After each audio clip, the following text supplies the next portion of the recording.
Je m'appelle Paul Macrousse, je fais un doctorat en sémiologie. Je rédige 2 blogs, entre autres. Donc, vous allez en savoir plus dans le fond quand je vais parler. Alors, ça fait plusieurs fois que je parle ou que j'écris à propos des blogs, que ce soit de manière formelle ou informelle. Et je me suis donné le défi d'aborder le sujet sous un angle différent à chaque fois. Pourquoi? Parce qu'à mon avis, ce qui caractérise le blog avant tout, c'est son caractère insaisissable, dû peut-être au fait qu'il peut appartenir à n'importe qui, mais aussi parce qu'on peut lui donner n'importe quelle direction et on peut changer cette direction-là spontanément n'importe quand. Autrement dit, le blog, pour moi, c'est synonyme de « on fait ce qu'on veut ». Aujourd'hui, j'avais envie d'aborder l'écriture sur les blogs avec une notion que je trouve super importante et qui est en lien avec l'aspect insaisissable du blog, et cette notion, c'est l'abondance. L'abondance des blogs, des idées sur les blogs, mais surtout l'abondance dans le processus d'écriture du blog lui-même. Je crois pouvoir affirmer que, en tout cas ces temps-ci, j'écris presque tout le temps. J'écris compulsivement pour ne pas être bloquée parce que cette sensation-là m'est tout à fait insupportable. Que ce soit des articles, un journal intime, des tweets, ma thèse, des chansons country, j'écris. Mes blogs font partie pour moi de cet acte d'écrire en continu. J'ai commencé la rédaction de mes 2 blogs dans le but d'accompagner l'exercice ardu de la rédaction de ma thèse.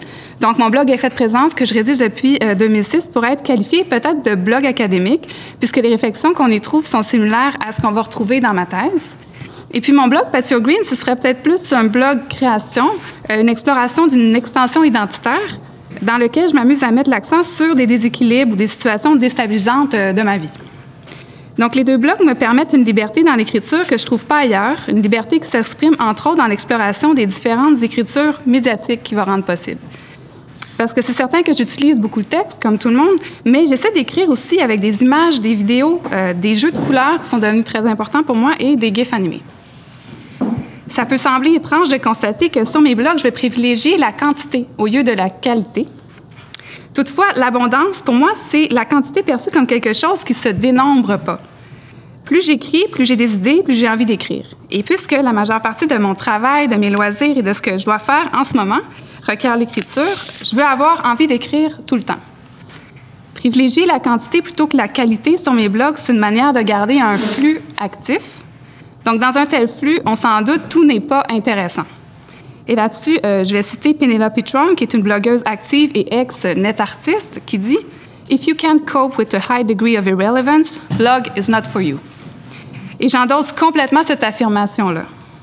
Toutefois, il me semble que même dans un flux rompu et peu actif et réfléchi, tout n'est pas intéressant non plus. On me demande parfois si bloguer ne me prend pas trop de temps et d'énergie, du temps que je pourrais consacrer à ma thèse, par exemple.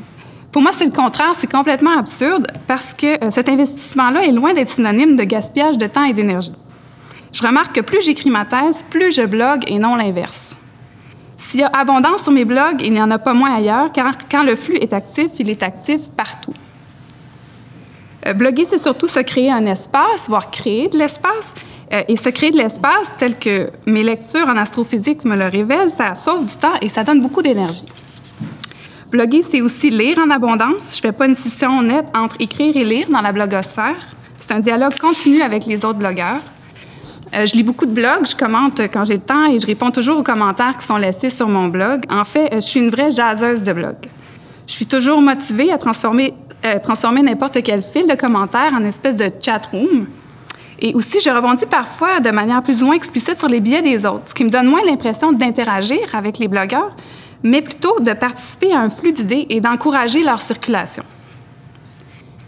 Ainsi, je ne connais pas ce blogueur narcissique et isolé dont parle Geert Loving, qui est un des théoriciens éminents du blog. Là où on voit du narcissisme, je vois surtout du partage. Je suis toujours impressionnée par la générosité des blogueurs que je lis. C'est ça qui me fait le plus triper, en fait. Tel que je le mentionne dans la description de mon blog Effet de présence, j'ai l'impression d'inscrire mes textes et mes réflexions dans une économie du don. Je me réfère ici moins à Marcel Mauss qu'à Lewis Hyde, qui écrit à propos de la manière dont certaines formes d'écriture ou d'art peuvent engendrer une économie de partage, les auteurs n'exigeant pas de réciprocité immédiate ou future. Donc, pour terminer, juste dire que bloguer me permet de maintenir une abondance, non seulement dans mon écriture, mais aussi de faire partie d'une abondance que je trouve extrêmement stimulante. Merci. Alors, bonjour, moi je m'appelle Myriam Daguzan-Bernier, j'ai le blog « Ma mère était hipster ». Premièrement, je suis très contente d'avoir été invitée ici aujourd'hui, mais je dois dire que quand j'ai reçu l'invitation, j'étais quand même un peu surprise parce que ça s'appelle le blog littéraire Nouvel Atelier de l'écrivain. Je suis blogueuse, oui, mais je suis pas littéraire et je ne suis pas non plus écrivaine. Donc, au début, je me sentais un peu imposteur dans cette invitation-là qui me faisait très plaisir, par contre. Mais je me suis dit, faisons l'exercice de savoir pourquoi je blogue et pourquoi je m'inscrirais, en fait, dans cette journée-là. Et l'exercice que j'ai fait de revenir sur mon histoire avec le blog a été intéressant parce que j'ai fait des constats sur ma relation un peu amour-haine avec le blog, disons.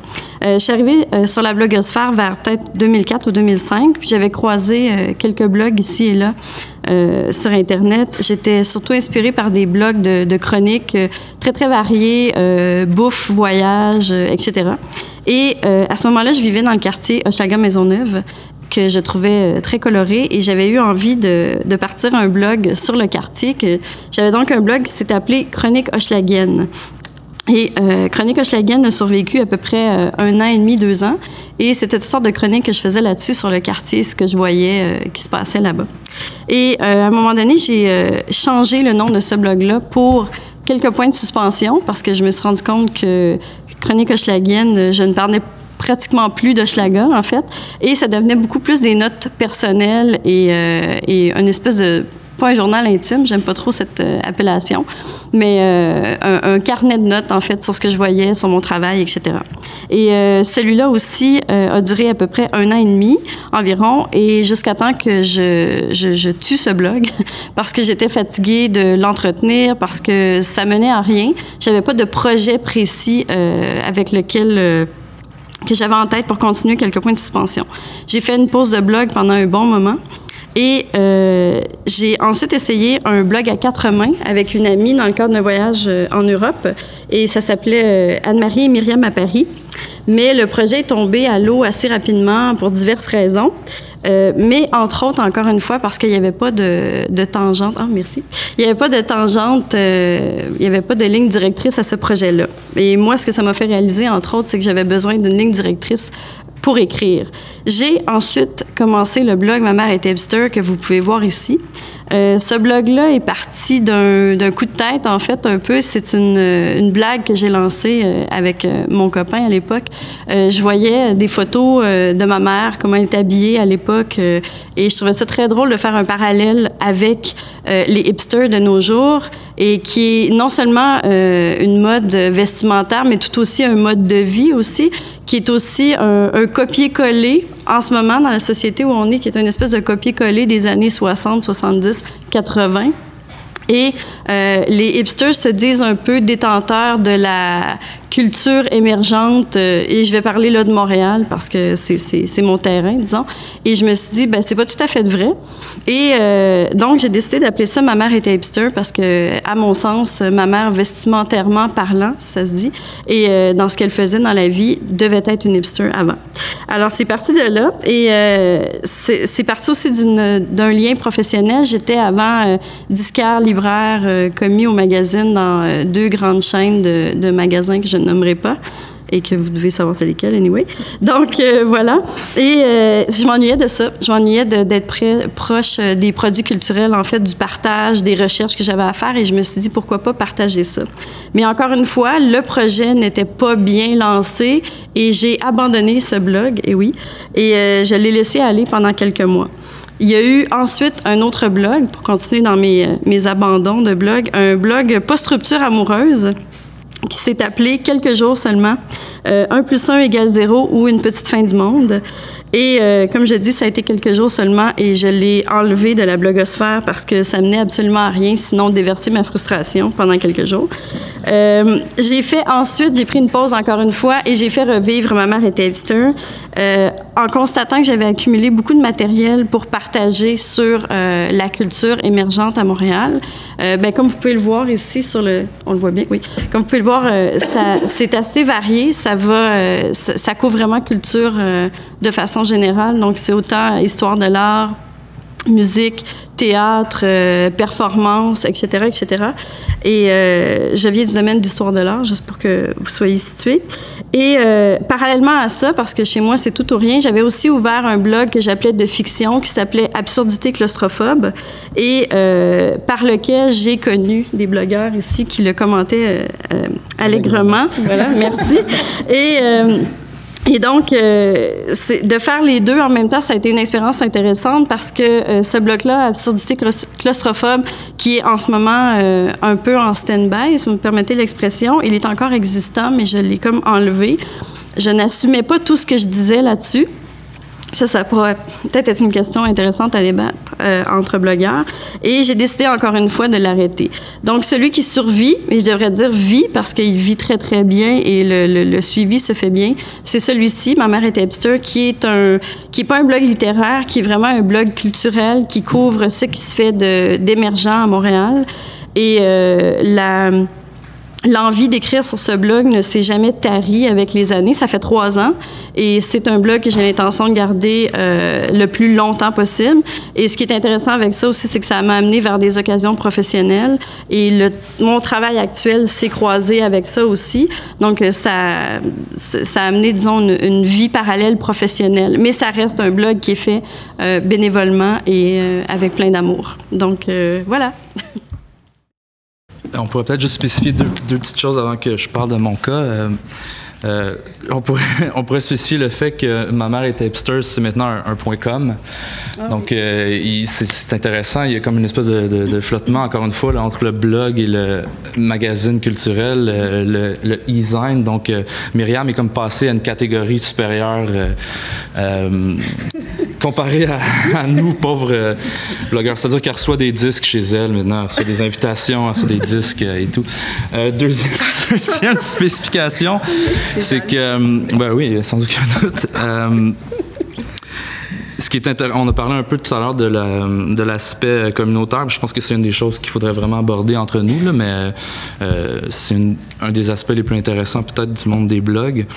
C'est le fait que, par exemple, Paul, Patty, Myriam et moi, on vient de se rencontrer pour la première fois. Donc, je pense que vous deux, vous étiez déjà rencontrés peut-être, mais bon, on se connaît vraiment comme si on faisait du chat, comme si on avait 14 ans, là, en étant dans des chat rooms depuis très longtemps. Je les rencontre les deux pour la première fois, puis à la limite, il y a un effet d'inquiétante étrangeté qui se crée. Donc, cet effet-là des clics de la communauté, on commente chacun nos blogs de façon assez assidue et allègre, comme tu disais tout à l'heure. Moi, je pensais improviser, mais finalement, je suis trop nerveux, je suis pas capable de faire ça, donc je m'en remettre au petit texte que j'avais écrit. Mon nom, c'est Daniel Grenier. J'ai un blog qui s'appelle Saint-Henri. Voilà, ça, c'est la deuxième mouture. Donc, rapidement, là, c'est pas très construit ce que j'ai écrit. Là. Bon, le premier billet sur Saint-Henri date de mars 2009, donc c'est quand même assez récent. Il y a des gens qui bloguent depuis 2001, 2002, à la limite 98, 99. Là. Déjà, j'annonçais mes couleurs. Premièrement, je précise dans ce premier billet-là que je n'ai pas vraiment le temps d'écrire un blog. Qui a vraiment le temps d'écrire un blog? J'ai d'autres choses beaucoup plus importantes à faire. Ça revient un peu à ce que tu disais tout à l'heure. En théorie, personne n'a jamais le temps. Deuxièmement, j'utilise le terme laboratoire, qui n'est pas sans être étranger à celui d'atelier qui est au menu de la journée. Donc, je me cite dans ce premier billet que je me suis amusé à aller repêcher dans les archives du blog. Ça a commencé par « C'est Maria qui m'a donné l'idée de commencer le blog. Le sien s'appelle « Ne tirez pas sur le pianiste. J'ai pas le temps. Je vais le concevoir comme un laboratoire pour mes réflexions. J'ai autre chose à faire. Écrire ici ce à quoi je pense dans le cadre de mon doctorat et de mon travail avec ces gens qui reçoivent des chèques du MIC, le ministère de l'Immigration, puisqu'à ce moment-là, j'étais employé au ministère de l'Immigration en tant que moniteur dans les cours de français pour la francisation. Bon, tout ce que je peux dire pour le moment, c'est que je viens de terminer la lecture des âmes mortes de Gogol en version anglaise et que quoi? Génie du comique, du grotesque, mais on sait ça. Quoi d'autre? En russe, ils disent « pochlost » pour décrire, si j'ai bien compris, le mélange de banal, de grotesque et de vulgaire. Gogol, c'est exactement ça, mais surtout le traitement du banal, la subtile beauté du quotidien.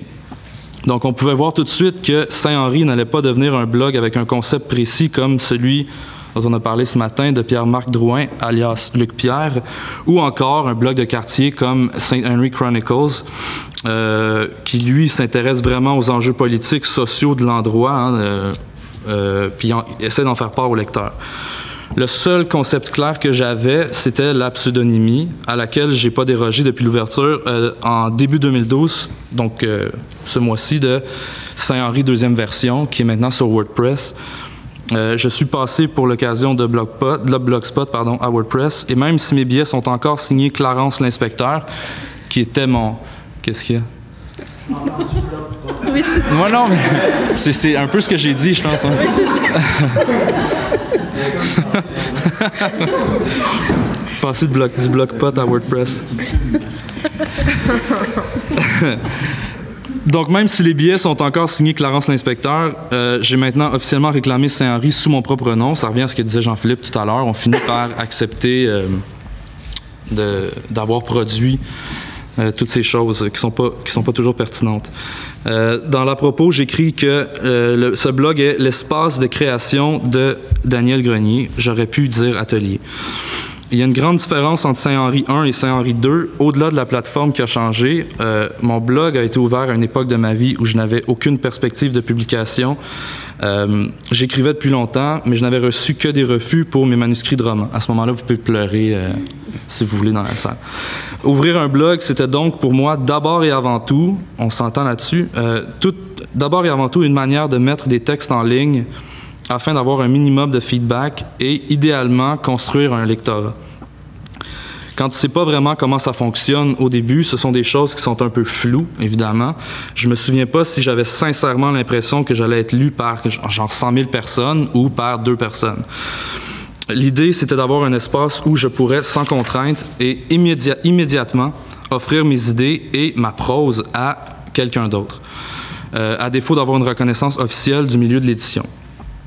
Je pense que ça a bien fonctionné en fin de compte dans la mesure où j'ai fini par comprendre comment fonctionnait un blog et par extension, surtout comment fonctionne la blogosphère. Ne serait-ce que la blogosphère montréalaise ou québécoise en général. Et que j'ai arrêté de m'en servir seulement comme un moyen de diffusion et bien comme une fin en soi. À un certain moment, j'ai compris ce que ça voulait dire, ce que ça impliquait d'écrire un billet de blog qui n'avait rien à voir avec les autres formes d'écriture plus traditionnelles. Ceci dit, c'était pour moi non pas un atelier de création en tant que tel, mais bien le seul espace disponible pour satisfaire un tant soit peu mon besoin de reconnaissance. On s'entend pour dire que ce que j'ai fini par apprécier au plus haut point, beaucoup plus que la reconnaissance que ça peut amener de manière directe, c'est l'aspect communautaire, réseautique des blogs. Tout cet exercice devient intéressant à partir du moment où on commence à avoir l'impression d'appartenir à une communauté de lecteurs ou en fait d'auteurs. C'est le point qui est intéressant d'après moi, d'appartenir à une communauté aussi petite soit-elle. Donc, on commence à s'intéresser à des choses comme notre blog roll, comment fonctionnent les stats, etc. Comment aller chercher, on part à la pêche au lecteur, on va aller mettre des commentaires sur les autres blogs parce qu'on veut attirer l'attention jusqu'à un certain point sur le nôtre. On veut créer un réseau comme ça qui alimente les échanges.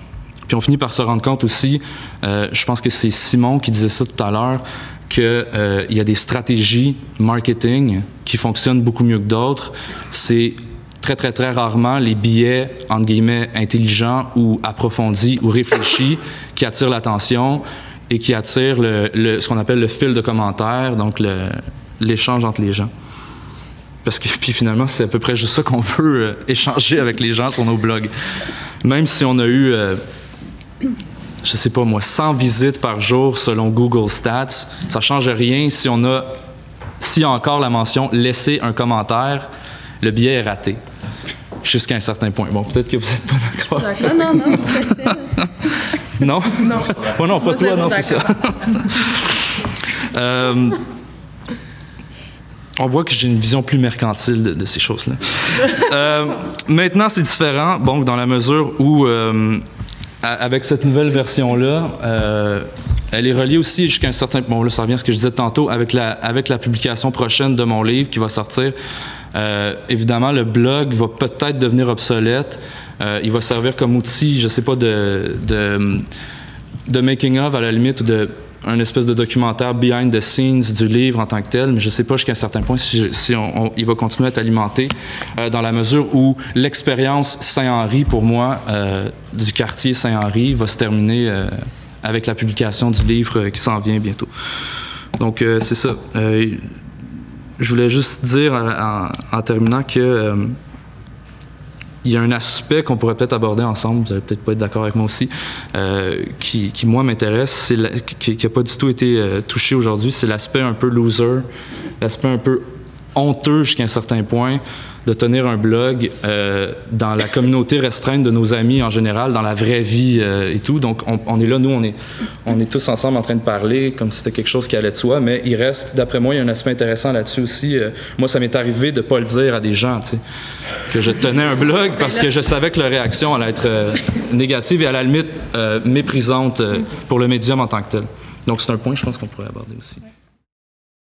Moi, je suis Geneviève Peterson, j'ai le blog Madame Chose. Juste pour vous situer, ça fait vraiment pas longtemps que je blogue, donc je me sens un petit peu une jeunesse comparativement à vous. J'ai commencé à bloguer en septembre 2011, donc faites le calcul, là, ça fait pas tellement longtemps. Moi, c'est un peu sur un coup de tête que j'ai ouvert Madame Chose parce que, bon, je venais de démissionner puis ça me tentait de faire quelque chose de mes journées. Donc, je suis allée voir un peu sur WordPress, puis j'ai ouvert, j'ai fait, je me suis ouvert un compte, puis j'ai posté mon premier billet l'après-midi même. Donc, c'était pas tellement réfléchi, mais en même temps, en faisant l'exercice aujourd'hui de voir un peu comment ça se faisait, mon affaire, je me suis rendu compte que, inconsciemment, j'avais déjà quand même un projet éditorial en tête, puis tout ça allait se mettre en place assez rapidement. Parce que, je sais pas si on peut voir, mais mon blog, c'est un peu, c'est un guide du bien-vivre pour la jeune femme moderne. Donc, c'est un peu une version 2.0, si on veut, des anciens guides d'économie familiale, tels qu'en faisaient Jeannette Bertrand ou Jeanne Benoît.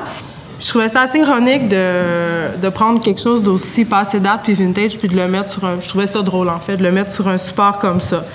C'est sûr que, en cantonnant mon truc à la Jeannette Bertrand, tout ça, il y a des textes puis des recettes aussi que je ne mettrais pas sur Madame Chose, parce que sur Madame Chose, il y a des recettes. Puis ça, je sais que c'est un sujet qu'on pourra aborder plus tard, que c'est quelque chose qui est souvent jugé par les autres blogueurs.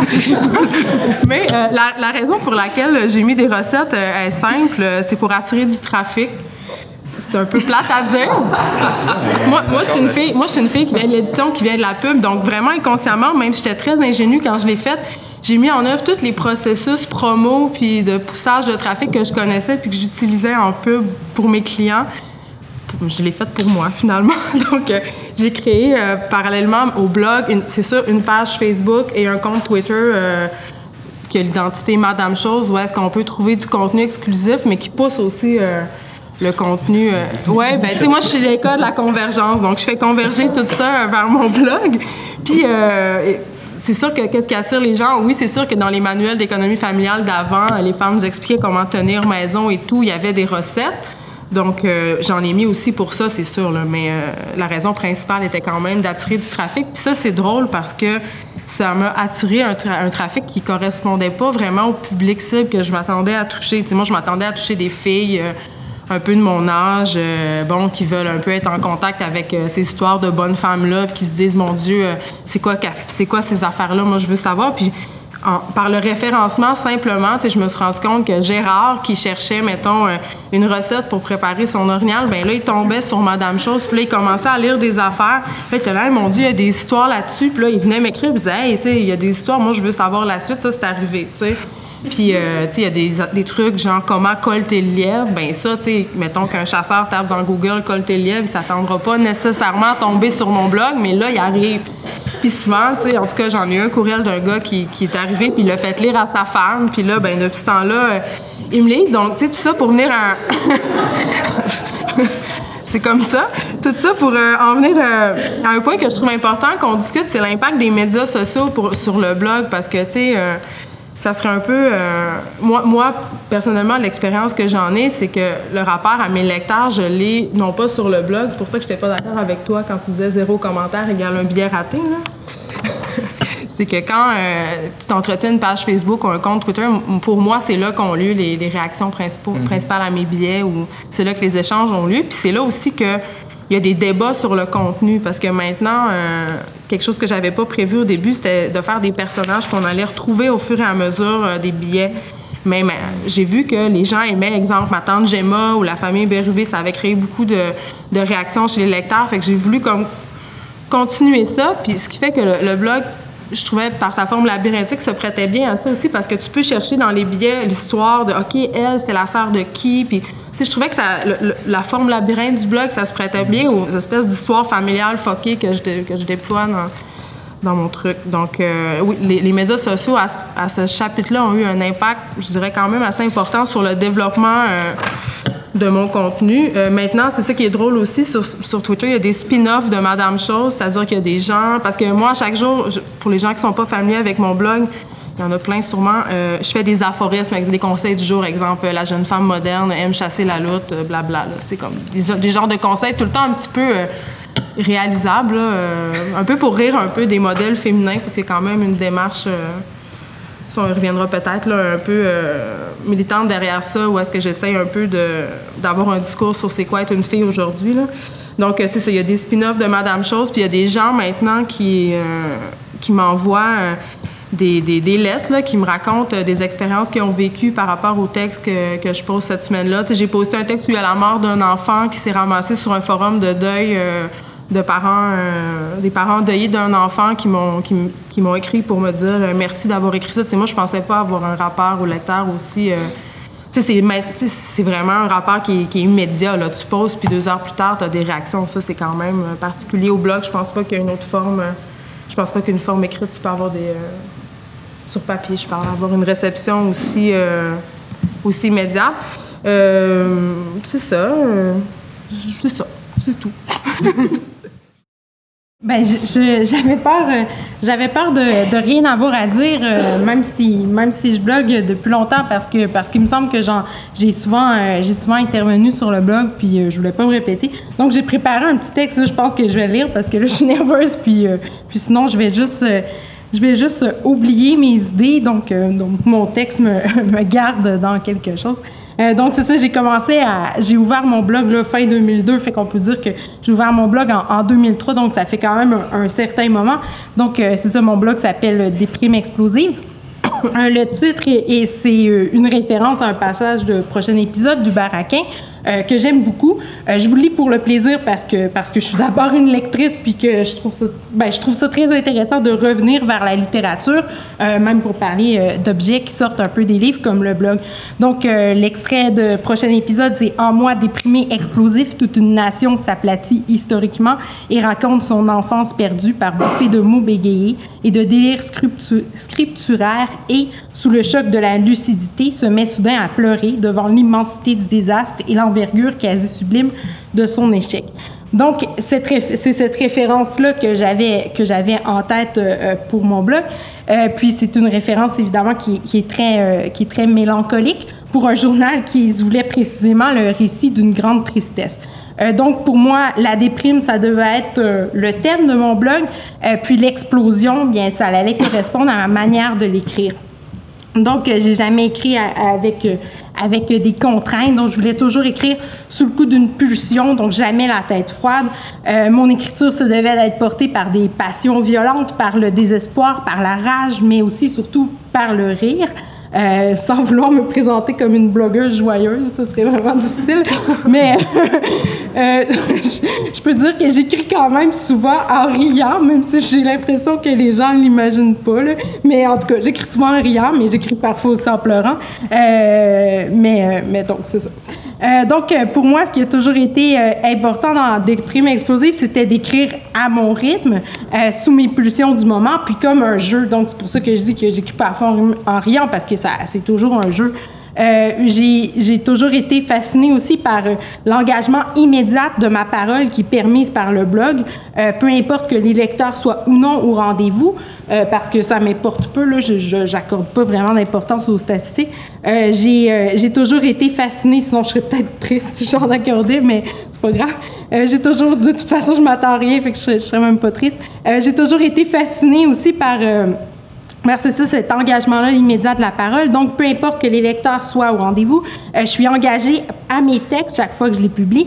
Et pour moi, cet engagement-là est vraiment important puis il est excitant. Il est excitant parce que c'est une ouverture vers le monde, mais il est important aussi parce que dans mon travail d'écriture, ça me libère de certaines idées. Pas nécessairement parce que je viderais un trop-plein ou pas du tout, c'est plutôt que je construis certaines idées, puis là, elles sont là, elles existent.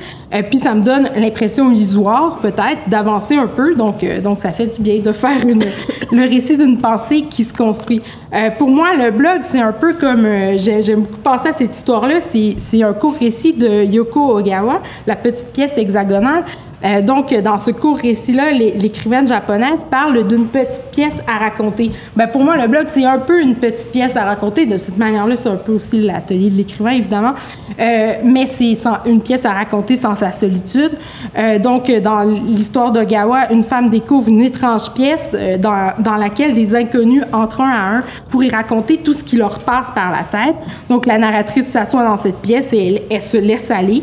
Pour moi, le blog, c'est une petite pièce à raconter, mais c'est aussi une petite pièce pour la folie. On s'y installe seul avec son clavier, on peut frapper dans les murs, rire à gorge déployée, crier ou pleurer. On a le champ libre. Je sais pas, c'est un peu inquiétant, évidemment, que j'ai pensé à ça, mais je sais pas si vous y avez déjà pensé, mais dans le fond, tu sais, on n'a pas le droit de crier dans la rue, évidemment, ce serait déplacé, c'est violent, mais aussi on n'a pas le droit de crier chez soi, dans notre appartement, parce qu'on a des voisins, puis parce que nos voisins seraient inquiets, puis que aussi quand on crie chez soi, évidemment, c'est violent pour les personnes qui sont là. Donc, j'ai l'impression que le blog, peut permettre ce cri-là qui a quand même besoin d'advenir puis qui a une place. Il doit avoir une place. Puis, à partir de 2006, j'ai commencé un second projet de blog qui s'appelle Albertine Retrouvée. Puis, je pense que cette idée-là... de crier, frapper dans les murs, ouvrir à gorge déployée, s'y concrétise réellement. Donc, c'est un journal que j'ai rédigé avec Julie Boulanger. Donc, on tient le blog en équipe. Donc, on signe toutes les deux les textes sous le nom d'Albertine Bouquet. On dit pas... donc, notre travail est vraiment à quatre mains au sens... comme on l'entend. Donc c'est ça, Albertine Bouquet, c'est un personnage fictif, mais comme la narratrice d'Ogawa, je pense qu'elle se laisse vraiment aller à tout ce qui lui passe par la tête, à la brutalité comme à ses désirs, à la mélancolie autant qu'à l'exaltation. Puis si les blogs sont des petites pièces pour la folie, c'est qu'ils sont à la fois dans le monde et à l'écart de celui-ci. Ils permettent de contenir tout ce qui ne peut pas exploser sauvagement dans notre vie. Comme je disais, on ne peut pas crier dans la rue et même pas dans son appartement. Dans le blog, on peut le faire. Et ils sont un espace de liberté essentiel, un espace pour nos mauvaises pensées, mais aussi un espace pour le jeu, pour l'exploration, pour l'expérimentation. On a plusieurs pistes quand même pour discuter. Je vais quand même me permettre peut-être de lancer une première idée. Si ça ne vous plaît pas, on passerait à un autre sujet, là, c'est tout. En fait, j'essayais de trouver peut-être une question qui vous préoccupait à divers degrés, les cinq. Puis j'ai remarqué qu'il y avait quand même la question de l'extension identitaire. C'est Paul qui disait ça tantôt, mais vous avez tous eu à un moment ou l'autre un rapport... à l'Avatar ou quelque chose comme ça. C'était Clarence l'inspecteur, Madame Chose, Albertine, Patty O'Green. Donc, je sais pas, j'aimerais ça peut-être vous entendre là-dessus. Peut-être pour orienter un petit peu davantage la discussion, un point qui revenait beaucoup aussi, c'est l'idée d'assumer sa parole. C'est revenu quelques fois. Donc, je pense que c'est quand même assez lié, l'invention d'un avatar puis la prise de parole. Donc, lancez-vous. Voilà, amusez-vous. Je vais peut-être commencer parce que moi, ce questionnement-là, je l'ai eu la première journée. C'était clair pour moi que je voulais pas, au début, signer de mon nom ce projet-là, pas parce que j'étais gênée ou quoi que ce soit, juste parce que c'était un propos que je voulais qu'il soit dissocié de moi complètement, pour pas être prisonnière après de cette persona-là. Donc, j'ai décidé de faire un personnage fictif. Puis au début, sur le blog, c'était pas dit c'était qui Madame Chose. Tu sais, je voulais vraiment pas le dire, sauf que là, j'étais un peu obligée de le dire parce que j'ai eu des demandes médias pour tu sais, aller à la radio, parler du blog, faire des lectures. Fait que j'avais comme plus le choix de le dire à ce moment-là. Puis je dois dire que parfois, ça me dérange un peu d'avoir été obligée d'être hâtée, entre guillemets, parce que t'as plus on abordait la question tantôt de qu'est-ce qui est de la réalité puis qu'est-ce qui est de la fiction. Puis dans ce que j'écris, il y a des histoires qui sont assez dures, puis il y a des gens qui ont vraiment pensé que ça m'était arrivé ou que c'était arrivé à des gens proches de moi. Puis ça, c'est quelque chose qui est excessivement difficile à gérer parce que même si tu leur dis que c'est pas de l'autofiction puis que c'est de la fiction, ben ils te croient pas. Puis non seulement ça, mais moi, toutes les photos sur mon blog, c'est des photos de famille à moi personnellement ou des gens proches de moi que je prends. C'est un choix purement, je veux dire, c'est parce qu'ils étaient là, les photos, puis j'ai commencé à faire ça. Mais là, j'avais comme pas conscience vraiment que les gens, parce que là, je vous l'ai dit tantôt, les personnages n'étaient pas supposés revenir, mais là, les gens s'attachent aux personnages, donc mettent des visages. Donc, M. Bérubé, sur mon blog, c'est mon grand-père. Mon grand-père, il habite à Saint-François-de-Sales, au Saguenay-Lac-Saint-Jean, puis lui, il va pas sur les internets, tu sais, il va pas là. Sauf qu'il y a des gens dans le village qui sont allés voir mon blog parce que ma mère partage mes billets sur son wall. Ma mère est sur Facebook, c'est une calamité. Mais, puis là, ben il y a du monde qui se promène, puis on dit, mais mon Dieu, c'est épouvantable, ce que ta petite fille écrit sur notre famille, tu sais. Mais ça, c'est arrivé, des histoires comme ça, donc c'est un truc qui est problématique pour moi. Ça, c'est le revers négatif de, je pense, la success story présente la plus rapide, je pense qu'il y a le plus d'expansion le plus vite maintenant. Hein? Ben oui, il va y avoir un livre puis un projet télé, mais tu sais, je veux dire, tout ça est dans chantier, là, mais je veux dire, c'est ouais. Moi, je pensais, si j'avais su ça, j'aurais fait peut-être les photos sur Shutterstock, mettons, même s'ils sont vraiment laides. C'est ça. Ouais. Mais par rapport au pseudonyme, par exemple, quand on pense au tout début du blog, les gens écrivaient tous sous pseudonyme. Je veux dire, il y a quand même, il y a comme eu un moment parce qu'au début, Déprimé Explosif, c'était sous pseudonyme.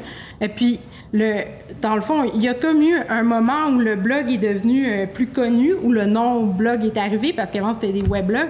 Puis maintenant, j'ai l'impression que les pseudonymes, c'est un peu out, là. Même si moi, je trouve ça vraiment le fun, les pseudonymes, je trouve ça vraiment intéressant. Mais il y a comme eu un moment, puis il y a un moment où il a fallu dévoiler qui on était, parce que sinon, ça faisait juste ça allait juste mener à des quêtes... oui, il y a de la spéculation. À des quêtes vaines, oui, c'est ça, comme à l'époque... À l'époque, on savait pas, disons, le vrai nom de Nelly Arcan. Il y avait des gens sur Internet qui se le révélaient dans des petites communautés puis étaient tout fiers. Ben, ça peut faire un peu la même chose avec le blog. Quand on a un pseudonyme, les gens veulent révéler. Comme si avoir un pseudonyme, c'était parce qu'on se cachait, alors que ça peut vraiment être tout autre chose. C'est juste... pour moi, le pseudonyme, c'est juste lié à la communauté Internet. C'est juste une façon de penser de geek d'Internet qui je trouve qui est intéressante, là, qui est stimulante. C'est vrai que c'est lié au début du web. Je me souviens quand j'ai eu Internet, je me souviens pas c'est en quelle année, mais j'allais chatter sur IRC, puis tout le monde avait des pseudonymes. Là. C'était pas juste des blogueurs, là. C'était impensable de donner son vrai nom. Ouais. Je pense que c'est de l'ordre du réflexe un peu. Au départ, plus que de la vraie réflexion, de soit cacher son identité ou avoir une posture de fiction par rapport à ce qu'on écrit. En tout cas, personnellement, ça s'est fait comme un réflexe parce que il n'y a rien que j'écris que je ne réclamerais pas en public, par exemple, si quelqu'un me le demande, etc. C'est comme une évidence pour moi que ouais, c'est moi qui écris ça, mais c'est juste que sur Internet, appelle-moi pas Daniel. Genre, ça marche pas. C'est pas ça mon nom sur Internet. C'est comme de cet ordre-là. Ça vient comme un peu sans qu'on le veuille. Là. Je sais pas. Oui, Alice. En fait, par rapport à ça, pour faire un peu les relations publiques, l'événement d'aujourd'hui, et j'avais posé la question à Sylvie, c'est moi, je voulais vous identifier par rapport à vos blogs, qu'on met le nom de la personne ou on vous identifie finalement puisque vous êtes des sommités dans la blogosphère? Est-ce que je vais vous nommer par qui vous êtes ou par... Parce que moi, j'avais aussi ce côté marketing. Je me disais, si je veux attirer le petit commentaire de Chantal Guy ce matin dans la presse, il va falloir que j'aille par « Ma mère était hipster » ou « Madame Chose ». Parce que ça va ils ne connaissent pas nos noms. Non, voilà, c'est ça. C'est bizarre parce que je te dirais Et qu'il puis, y a... je ne vous ai pas posé la question, mais je me disais, tu sais, qu'est-ce que vous auriez voulu? Mais j'ai l'impression qu'il y a un an ou un an et demi, en tout cas, nous trois, on aurait peut-être été comme plus réticents à le dire, mais comme moi, j'ai commencé à vous suivre, il a fallu que je cherche c'est qui ces gens-là et tout. Il n'y avait vraiment pas de lien qui reliait, par exemple, Patty avec effet de présence. C'était comme, jusqu'à un certain point, caché. C'est Simon, à un moment donné, il m'a dit « Je connais cette fille-là, elle est à l'UQAM, elle a un autre blog, blablabla. » On finit par faire les liens, mais là, on dirait que tout en même temps, il y a comme eu un effet où... de la marque, là, tu sais. C'est toute la même affaire, c'est un espèce de coming out, là. Donc, 2011, c'était le coming out? Ça se pourrait, ouais. Ben, moi, personnellement, je sais que j'ai blogué sur Ma mère était hipster pendant 2 ans, anonyme, sous le pseudonyme Ma mère, qui a amené des trucs intéressants quand même parce que les gens qui me suivaient, tu sais, ils changeaient le nom en exemple. Hey, mom, hey, ça virait comme ça, je suis même pas maman, tu sais, mais ça, en tout cas, ça a comme amené des petits pseudonymes qui ont changé comme ça, mais les gens me connaissaient sous ce nom-là. Mais à un moment donné, j'ai trouvé ça lourd. À la longue, je trouvais ça lourd, je trouvais ça fatigant de toujours... Je me suis dit, pourquoi pas mettre mon nom? Il n'y a rien de honteux dans ce que j'écris, il n'y a rien de... Mais c'est un processus qui s'est fait lentement, mais je dirais... J'aurais pas dit ça il y a 3 ans. Il y a 3 ans, il n'y aurait pas été question du tout que je mette mon vrai nom là-dessus parce que je travaille dans le public, mais maintenant, ce qui est fascinant, c'est que ça s'est inversé complètement et maintenant, ça m'amène des occasions professionnelles. C'est ça qui est un peu drôle, en fait. C'est un peu un drôle d'univers. Qu'est-ce que tu penses qui a changé, finalement? Ben, je sais pas. Pour moi, ça a été moins lourd de dire mon nom, tout simplement. Mais ça s'associait aussi avec ce que je faisais dans la vie, finalement. C'est ce que je me suis rendu compte. Donc, c'est allé de soi à un moment donné. Mais j'ai comme relâché. J'ai dit, OK, allons-y. Puis, je sais pas si ça explique bien. J'ai une idée quand même là-dessus. C'est que après 1 an, 2 ans, après une certaine quantité de billets, ça devient une espèce de corpus, tu sais. Puis, alors du coup, on a envie de se le réapproprier, là. D'abord, qu'est-ce que c'est le pseudonyme? T'sais, bon, peut-être qu'Amélie a déjà blogué uniquement sous son pseudo, mais sur sa page, maintenant, bon, on voit bien qu'elle s'identifie et tout ça. Il y a comme, on dirait, toujours le besoin juste d'établir comme une plure d'oignon ou deux entre soi et ce qui est là et ce qui est diffusé, peut-être en partie parce qu'un blog, c'est ouvert, parce que c'est pas reçu de la même façon qu'un livre où c'est comme un petit peu figé, peut-être un petit peu mort, c'est-à-dire, bon, c'est quelque chose que j'ai fait dans le passé, alors que là, c'est quelque chose qu'on est en train de faire dans le présent. Moi, ici, je m'approprie bien All Work and No Play, mais je mange quand même pour que mon nom soit pas sur la page ou qu'elle y reste pas trop longtemps, ce qui me permet à un moment donné peut-être de faire un rapprochement entre la scatophagie puis l'état de la culture actuellement dans le cinéma hollywoodien. Il y a quand même un élément de danger. Tu ferais pas ça sur ton nom, Jean-Philippe? Hein? Tu le ferais pas sur ton...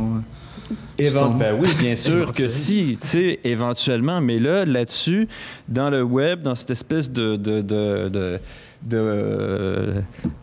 Wild West, là, tu sais, où on met une cape et on se prend pour des justiciers ou je ne sais quoi, où on part des controverses, des fois à gauche, à droite, dans les espaces de commentaires des autres.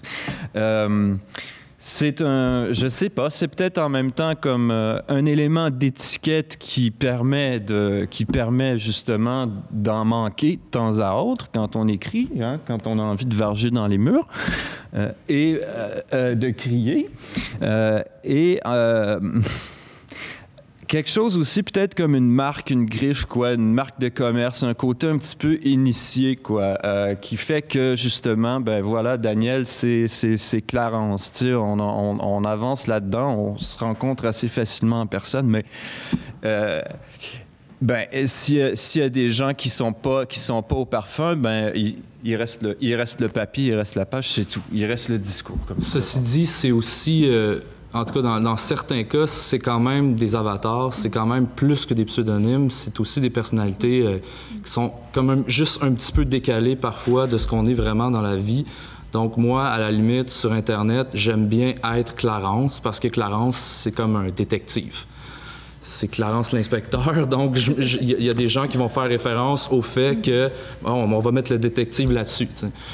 Ça n'a comme rien à voir avec ma personnalité, mais c'est le fun pareil. J'aurais pas tendance, quand j'interagis avec Paul, j'aurais pas tendance à l'appeler Paul.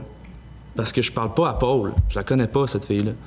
Je parle à sa personnalité, que je connais quand même bien maintenant, puis c'est avec elle que j'interagis, puis cette fille-là, c'est Patty ou O'Green, etc.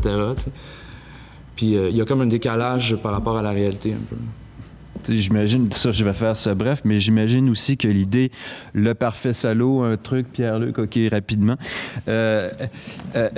Surtout quand il y a une optique un peu de promotion, justement, c'est d'aller commenter dans les pages des autres pour drainer des lecteurs dans la scène et tout ça. Tu sais, t'es comme une griffe, tu sais. T'es une griffe, tu sais, ce discours griffé, quoi. T'es brandé, là, en quelque part, là, tu sais. Alors, voilà. Je trouve ça fascinant de vous entendre. Là. J'aurais rien dit si j'étais passée après vous. Je trouve ça extraordinaire. Ce qui me fascine, c'est on dit que quand les choses fonctionnent pas, il n'y a pas de problème. Mais quand les choses se mettent à fonctionner, vraiment, là, il peut y avoir des problèmes.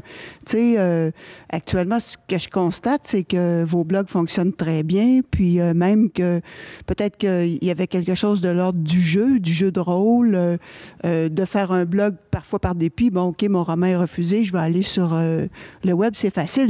Et puis, on peut jouer, et puis on peut prendre effectivement un nom, n'importe lequel, le changer le blog. C'est extrêmement souple. Puis un jour, on est invité à la radio, puis un jour, le statut change un peu quand le blog marche. Est-ce que, bon, il y a des métiers qui disparaissent, là. Moi, à Magog, le textile s'achève, là, si c'est pas terminé. Mais est-ce que ça se peut que du jeu de rôle, puis vous êtes un peu, si vous bloguez depuis longtemps, à l'âge que vous avez en plus, chef de file de quelque chose qui peut même aller un peu plus loin encore. Est-ce que vous avez l'idée de ce qui peut se passer avec vos blogs ou votre vie ou les liens entre la réussite que vous avez actuelle? Puis, tu sais, moi, j'ai eu, par exemple, Fred Pellerin comme étudiant quand j'étais à Trois-Rivières. Bon, ben là, aujourd'hui, il fait un immense chemin qu'il prévoyait absolument pas faire à 20 ans. Est-ce que vous avez cette conscience-là que quelque chose se développe, qui n'est pas juste je prends un rôle d'écrivain ou je suis dans les égos collectifs, les égos expérimentaux de Kundera, mais il y a quelque chose qui est en train de se construire. Est-ce que ça se peut qu'un jour, vous gagnez votre vie encore plus avec ça? Est-ce qu'il y a quelque chose qui se développe dans ce métier-là, dans votre vie? Est-ce que vous êtes capable de vous projeter, mettons, dans 5-10 ans? Ça sera quoi? Le blog et le blogueur, puis vos sites? Ben, moi, je peux peut-être parler pour moi, mais ce que je sais, c'est que au départ, ce qui devait être quelque chose vraiment pour m'amuser est devenu... ça m'a apporté... j'ai connu d'autres blogueurs. J'ai connu Caroline Allard, qui est mère indigne. On a développé des liens d'amitié. Maintenant, j'écris une série télé avec elle, des web télé. Donc, tu sais, c'est sûr que moi, je me disais que j'allais prendre une pause du monde de la pub pour revenir peut-être dans 1 an. Ben là, en tout cas, si ça continue comme ça, ça m'amène tellement d'autres choses qu'on va voir. Je suis pas une fille qui fait des plans de carrière à la base, donc... mais oui, c'est clair que le blog, pour moi, ça a changé ma vie, entre guillemets. Là.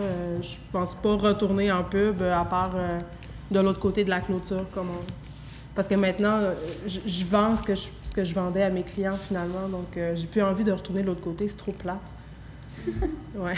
Toi, t'es la version comme télé-réalité du blog. Vraiment. Ouais.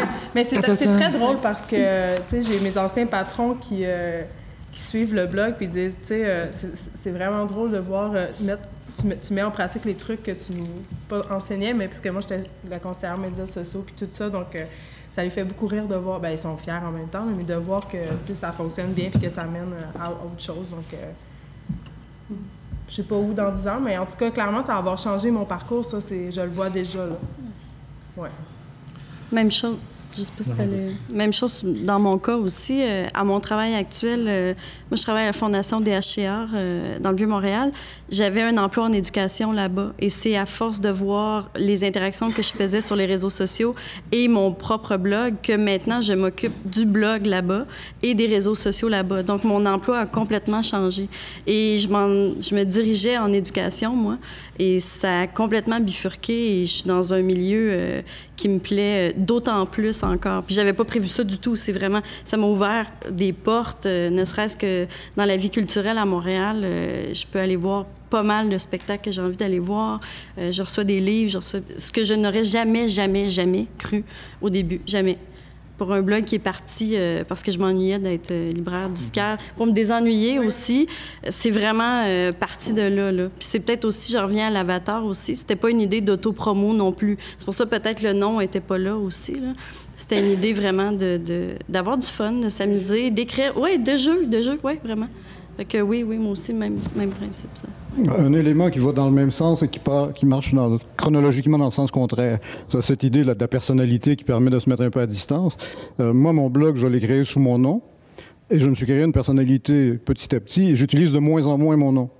Donc, en fait, je fais le parcours inverse de ce que vous avez fait, mais pour arriver au même effet, qui consiste à mettre une distance entre ce que je raconte et ma personne. Et donc, en fait, moi, j'écris mes textes maintenant en disant « l'oreille tendue a vu ceci, elle fait ». Et donc, je parle de moi-même au féminin. Ce qui est évidemment un pur jeu stylistique. On vous accepte comme ça. C'est un pur jeu stylistique, mais c'est fait pareil. Et là, ça nous ramène aux questions d'autofiction tout à l'heure. C'est comment on fait pour mettre une distance entre soi et son image publique. Comment on fait pour ne pas simplement raconter ce qu'on a mangé au petit déjeuner, des choses semblables, l'accusation habituelle contre Twitter, contre le blog. Mais c'est de créer une personnalité, c'est de créer une figure publique et la mettre en scène. Donc, en fait, on fait tous un peu la même chose à des vitesses variables et selon des cheminements différents, mais ça sert à ça aussi. C'est-à-dire que c'est pas justement de l'écriture brute, c'est quelque chose qui passe par le filtre d'une personnalité qu'on s'invente.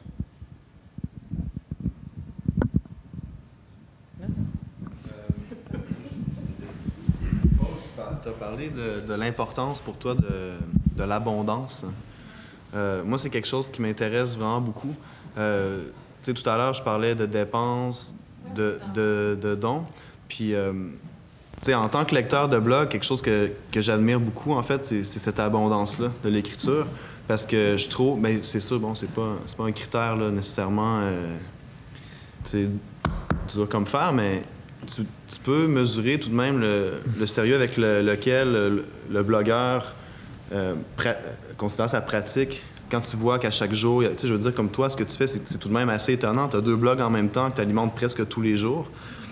Ça vient à quelque part, selon moi, valider autrement que justement par l'institution, tu sais, cette pratique-là. Hein? Ben oui, je dors. Mais comme je le disais, moi, ça me prend... C'est super spontané, ce que j'écris. C'est spontané dans une certaine mesure. Je veux dire, je suis toujours en réflexion. C'est ce que je suis en train d'écrire ma thèse, donc je suis toujours en réflexion. Je suis inspirée par plein de choses, puis que je l'écrive sur mon blog, ben c'est ça, c'est comme ça, mais ça sort comme ça. C'est pas retravaillé à n'en plus finir. C'est juste un flux constant, puis quand ça marche partout. Puis sérieusement, je sais pas comment... je sais pas. Je pourrais appeler ça comme ça, là. Mais, ouais, c'est ça. Bien, il y a quand même... T'as parlé tout à l'heure en citant ta théoricienne, t'as parlé du haut degré de irrelevance, ouais. Qui est quand même assez intéressant, parce que, Simon, tu parles de... C'est comme ça qu'on va mesurer la façon... le sérieux d'une pratique bloguesque, le fait d'écrire souvent... Mais en même temps, le fait d'écrire souvent mène presque automatiquement à un haut degré de non-pertinence dans l'écriture, tu sais. Donc, moi, je suis... Là-dessus, c'est... Ouais. Mais là-dessus, c'est ça. Comme ce que j'ai ajouté tout de suite après avoir dit ça, c'est que c'est un peu faux que je trouve que ce soit la quantité qui va créer un haut degré d'irrelevance, parce que sur les blogs, même les gens qui bloguent pas souvent vont... Je veux dire, pour moi, il y a... Ben oui. Des niaiseries. Non, je sais pas si on va appeler ça des niaiseries, mais je trouve pas qu'il y a une plus grande proportion dans ceux qui mettent plus de temps à écrire, nécessairement.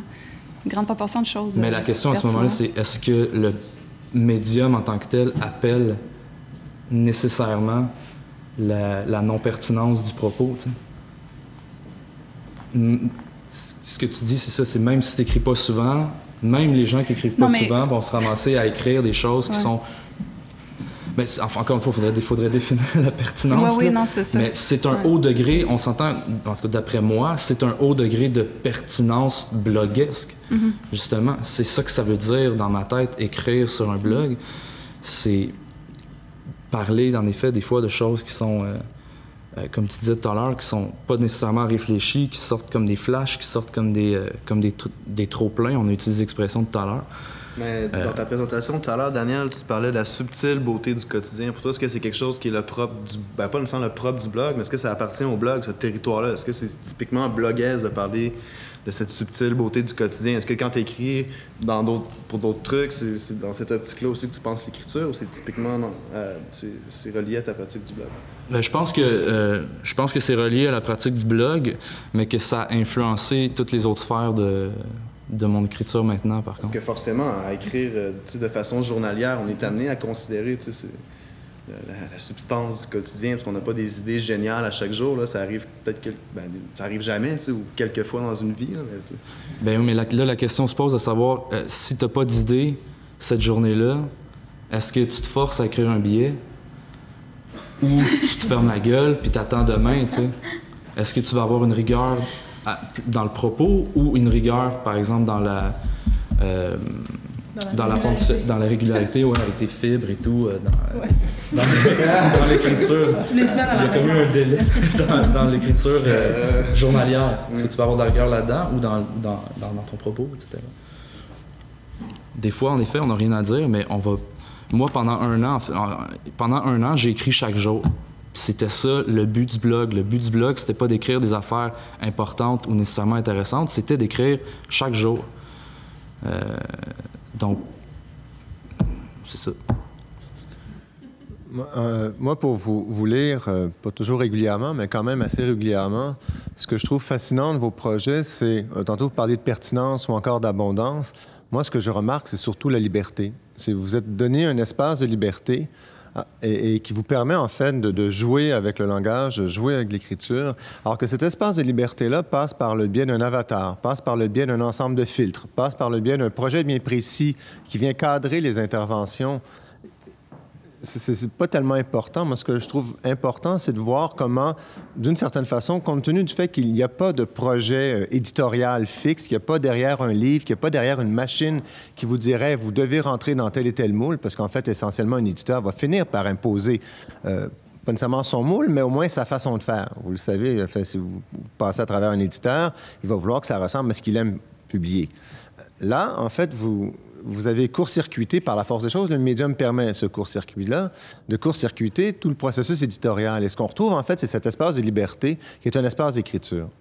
Et moi, dans ce sens-là, vous lire ce que ça me dit toujours, c'est, mon Dieu, c'est intéressant de voir comment vous réussissez à réinventer d'une certaine façon une écriture en fonction des enjeux qui sont les vôtres, parfois avec des, parfois avec des filtres. Et à d'autres moments, le filtre ne devient plus important.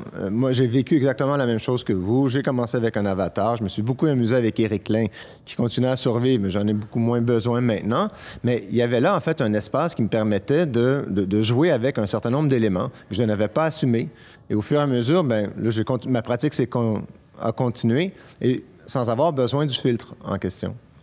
Et donc, je vois très bien comment, tout à coup, l'espace de liberté s'est structuré, qui est un espace d'écriture. Et à partir du moment où cet espace d'écriture-là s'est stabilisé, là, le filtre pouvait ou non rester présent, pouvait disparaître, je pouvais en ajouter d'autres, jouer avec certaines variables. Et je vois très bien comment certains de vos projets qui évoluent font en sorte qu'on voit très bien, l'espace est constitué, il est là, et en fait, vous le jouez, tout comme un écrivain va jouer avec l'ensemble des filtres et l'ensemble des procédés d'écriture permis possibles. Et en fait, point. Je pense que j'arrive au bout de ma voix aussi. Est-ce que quelqu'un veut réagir? Ça ne va pas vraiment. Sur la question de la pertinence, il y a quelque chose disons, c'est une remarque pour avoir vu évoluer le blog. Parce que pour moi, au départ, le blog, c'était vraiment moi, je suis sur LiveJournal, qui est une plateforme qu'on n'utilise plus beaucoup. Puis dans le fond, sur LiveJournal, c'était un réseau social. Fait que j'avais j'avais des amis qui me lisaient, puis eux-mêmes avaient leur propre compte, tout ça. Fait que c'était un effet de petite communauté. Maintenant, la plupart des blogueurs de LiveJournal de l'époque sont plus là, puis c'est bien dommage. Mais à ce moment-là, c'était juste des individus qui écrivaient des journaux un peu intimes, mais pas nécessairement, parce que comme on le dit ce matin, je me rappelle plus qui l'a dit, Simon, je pense, le jeu est pas nécessairement un vrai jeu. Mais ce que j'ai vu, par exemple, dans la blogosphère, ce qui a évolué, c'est qu'au départ, les weblogs, c'est ça, c'était des individus qui écrivaient.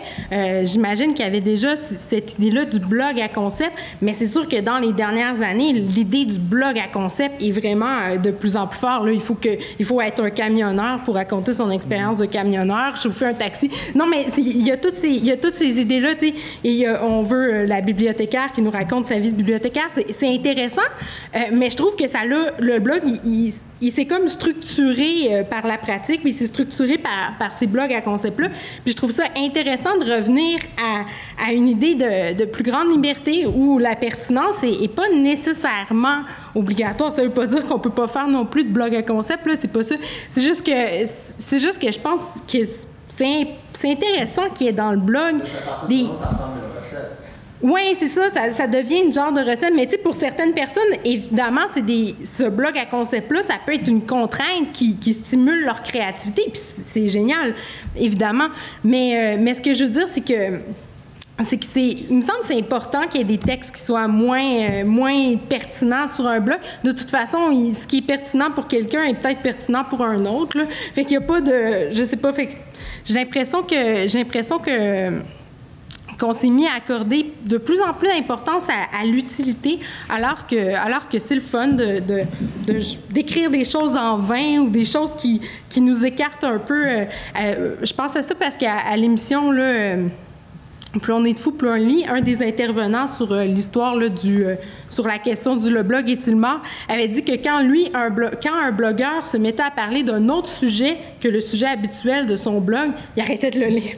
Là, j'étais là, OK. Ouais, disons qu'on n'a pas la même conception des choses. Moi, j'aime ça quand un blogueur se met à parler d'autre chose que de son sujet habituel. En fait, à ce moment-là, mais pas que son sujet habituel est inintéressant, mais à ce moment-là, on s'écarte un peu, mais il se passe quelque chose d'autre, un petit événement, je sais pas, justement parce qu'il s'est écarté de sa ligne habituelle, puis c'est intéressant aussi.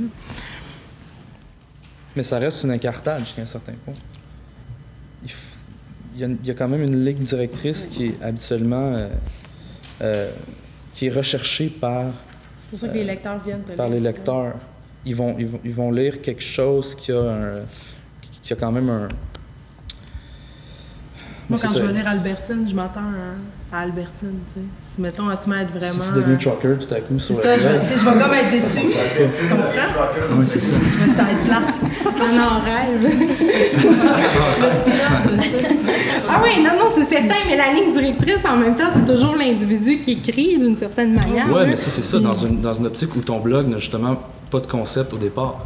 Ouais, non, c'est-à-dire que tu as un blog, ce qu'on n'a pas vraiment défini depuis le début, puis je sais que Paul ne tripe pas sur l'expression non plus, mais le fameux blog littéraire qu'on a comme pris pour acquis, qu'est-ce que c'est exactement? Mais souvent, des blogs qui sont à prétention littéraire ont souvent, en effet, un peu le seul concept qui est là, c'est de s'intéresser de près ou de loin à la littérature, à la fois d'un point de vue critique, parce que c'est souvent des universitaires, ou en tout cas qui ont une réflexion sur la littérature, et d'un autre côté, avec un aspect qui va jouer sur la fiction.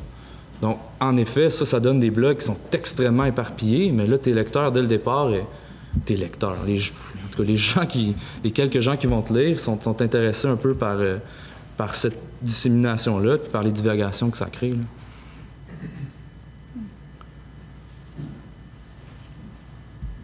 Non, écoutez, je pense qu'on a peut-être un peu fait le tour. Je ne sais pas si quelqu'un voulait rajouter quelque chose avant qu'on termine. De toute façon, je vous propose qu'on aille peut-être à la mer à boire pour suivre la discussion là, autour de... Ma mère est une hipster à boire.